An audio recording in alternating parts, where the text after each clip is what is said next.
Well, welcome. I am Jim Wagstaffe, and I have been the teacher of this course at Stanford University for over 30 years. But in those 30 years, I've never had to do the first class virtually, but I'm happy to be able to virtually be with you tonight. The title of the book, and in many ways the title of the course, is Romancing the Room. How to engage your audience, court your crowd, and speak successfully in public. Mr. Bean, who is here tonight, and our colleagues will be able to help you. But remember our principle. The way you communicate affects the way you are perceived and the way you are remembered. The way you communicate affects the way you are perceived and the way you are remembered. Like romance, engaging others with good first impressions in an attempt to make achieve a purpose as a communicator. So, as we start tonight, let's talk about romancing the room, an overview with our next slide. Because as we think about romancing the room, and as you'll read in the book, Romancing the Room, which is our textbook for the course, we start with our first important bullet point, one that may make it easier for you tonight, which is romance anxiety. All of us get a little anxious when we're asked to do certain things. I will tell you right now on tape that tonight you're going to be asked to stand up and give a short speech of introduction. Does that make you a little nervous? The comfort of sitting in your seats, you're now a little anxious? You're not alone. Every year in the Gallup poll, they ask Americans what they are most afraid of in life. People are afraid of spiders. They're afraid of enclosed places and heights and flying. I'm not so happy about dancing in public. But the number one answer every year, more than all others combined, is the fear of giving a speech in public. The second answer for the last 15 years has been death. Death is number two. As I wrote in the book, Romancing the Room, one of my students a few years ago, when asked to explain how come death came in second, he said, if you are dead, you do not have to give a speech in public.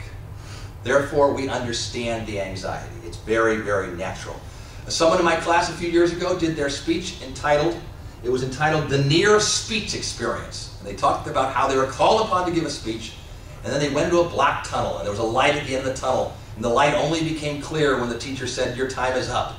The near speech experience. You may have that once in a while as you stand up and you're talking to yourself in the back of your head. So we know that there's anxiety. There's more than anxiety. If you look at our next bullet point, there is also the realization that this romance, this communication, this standing up and speaking is everywhere. What you're learning in this course and what you will learn in reading this book is applicable in so many, many activities. Maybe it will be an actual classroom presentation. Maybe it'll be a doctoral presentation. Maybe you're giving an interview for a job, or you are giving a toast at a wedding, or you're chairing a meeting, or you're in a group where you have to give a speech. In this season, maybe it's graduation speeches, or better yet, we have a presidential election. Maybe it's a presidential oratory. These are speeches, sales pitches, informational speeches that we'll do throughout our whole lives. So what you're gaining into this particular class will have value as you go forward in your careers and in your academic lives. So I guess the best thing to say then is there is some value. If we look at this cartoon, which I think you'll enjoy, we have an angel greeting the parachutist at the gates of heaven, and she says, no, see, this is your ripcord, that's just a loose thread. So what we're going to do in this course is distinguish between ripcords and loose threads, things that matter, things that help, practicalities. That's what we're aiming for. Things that are practical speech communication. That's our objective. So as we look at this romancing the room, let's see if we can break it into three component parts, the rule of threes for public speaking. So as we go to our next slide, it'll tell us how we look at romancing the room. Let's look at the first element of speech. And that's the sender, our first element of speech, which is the sender. Now the sender is the speaker. If it was a TV program, it would be like the broadcaster. You're the sender. You're the one standing up and speaking.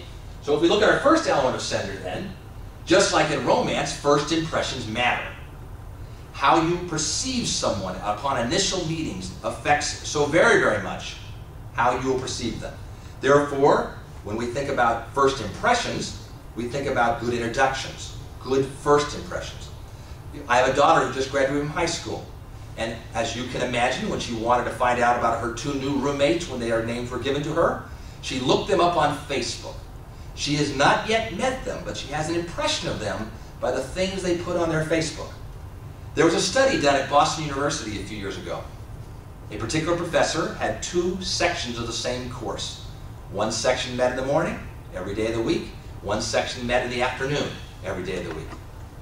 On the first day of the semester, in the first 5 minutes of the morning class, the professor was disheveled, disorganized, a little bit schlumpy, not very interesting.